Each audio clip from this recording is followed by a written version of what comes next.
ৰাম মন্দিৰ প্ৰতিষ্ঠা কৰি প্ৰভু ৰামৰ প্ৰাণ প্ৰতিষ্ঠা কৰা যিটো সভা সেই সভা প্ৰাণ প্ৰতিষ্ঠা কৰা যিটো দিন পবিত্ৰ মাঙ্গলিক দিন আছিলে সেই দিনটোক যিটো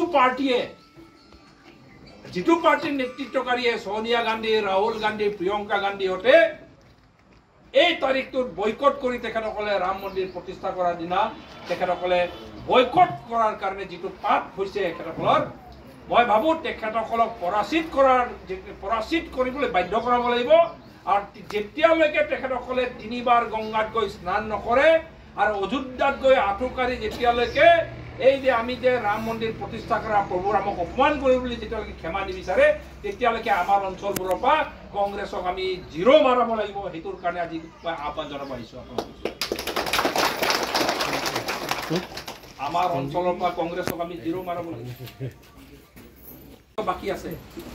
সিধা সিধি আমি এইকেইদিন আজিৰ পৰা ঘূৰি গৈ সিহঁতক আহ্বান জনাব লাগে চা দেই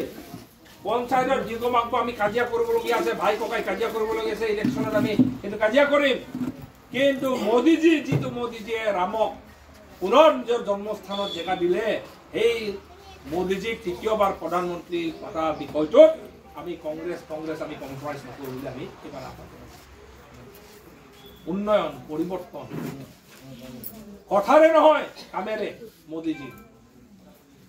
কোনে ভাবিছিলে এটা সময়ত আমাৰ অঞ্চলত 4 লেন হ'ব বুলি গাঁৱত যদি বাকি আছে তাক গৈ এইকেইদিন ঘূৰি গৈ আজিৰ পৰা ঘূৰি গৈ ক'ব লাগে দাদা এই মাগব এই এইবাৰ কংগ্ৰেছ নকৰিবি এই বাইদেউ এইবাৰ কংগ্ৰেছ নকৰিবি বাদ দে এইবাৰ মোদীজীক তৃতীয়বাৰ প্ৰধানমন্ত্ৰী পতাৰ কাৰণে আমি সকলোৱে আগবাঢ়ি যাব লাগে বুলি এইবাৰ আহ্বান জনাই মই শেষত ভাৰত মাতা কি জয়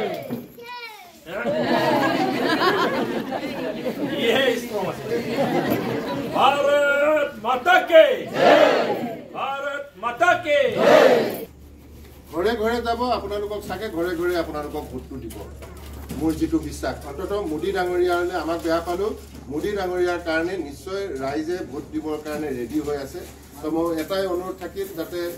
এই 2 তাৰিখৰ পৰা যি নিৰ্বাচনী প্ৰচাৰ হ'ব তাত আপোনালোকে সক্ৰিয়ভাৱে তিনিওটা দলে মিলি ঘৰে ঘৰে যাতে যায় আৰু মানুহক কথাখিনি বুজায় আৰু 24ৰ ভিতৰত আমি যিটো গাঁৱত এটা শব্দ কওঁ ভাত কাপোৰৰ সমস্যা তো এই ভাত কাপোৰৰ সমস্যা আৰু আপোনালোকৰ নাথাকিব আৰু এইকাৰণে আমি শেষত সদায় শপত লোৱা যে নাগৰিক হিচাপে মোৰ দায়িত্ব পালন কৰিম সেইটোৱে কৰিব লাগিব কাৰণ 24ত আপোনাৰ ঘৰো হ'ব ৰেচন হ'ব মেডিকেল পইচা পাব গেছ লাগে যদি গেছ পাব ইলেক্ট্ৰিক লাগে ইলেক্ট্ৰিক পাব পানী সবতে জল জীৱন বনাই আছে পইচা লাগে বুলি ক'লে বেংকত গোট খুলি বেংকৰ পৰা ধাৰ ল'ব পাৰিব মতা মানুহবিলাকে ইচ্ছা কৰিলে বেংকে আপোনালোকক ধাৰ দি দিব তো তাৰপিছতো আপোনাৰ নিজৰ ল'ৰা পঢ়াব লাগিব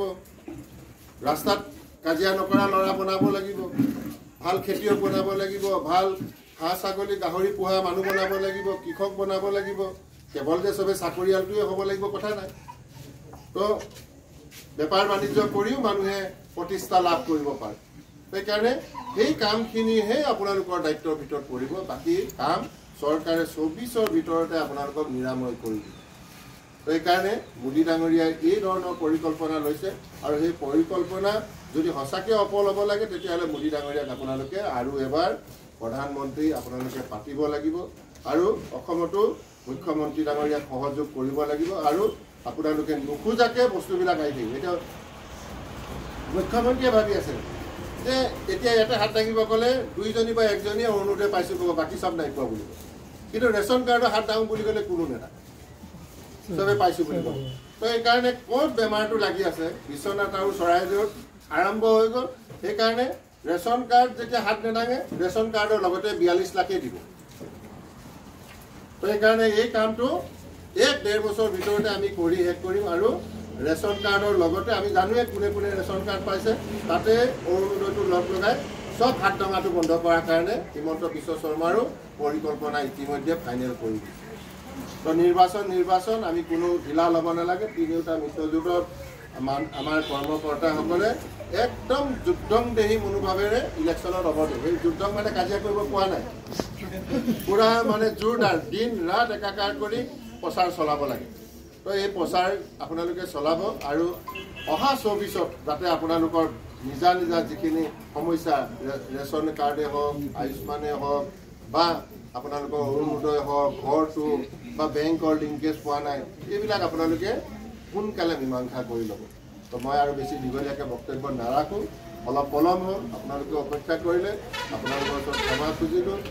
আপোনালোকৰ পৰা আশীৰ্বাদ প্ৰাৰ্থনা কৰিছোঁ আৰু এই নিৰ্বাচনটোক আপোনালোকে নিজে কেণ্ডিডেট হিচাপে লৈ আপোনালোকে প্ৰচাৰ চলাব আৰু মোদী ডাঙৰীয়াক পুনৰবাৰ শাসনত অধিষ্ঠিত কৰাব এইখিনিকে আপোনালোকক অনুৰোধ জনাই মই মোৰ দুআষাৰ সামৰণি মাৰিছোঁ ধন্যবাদ জয়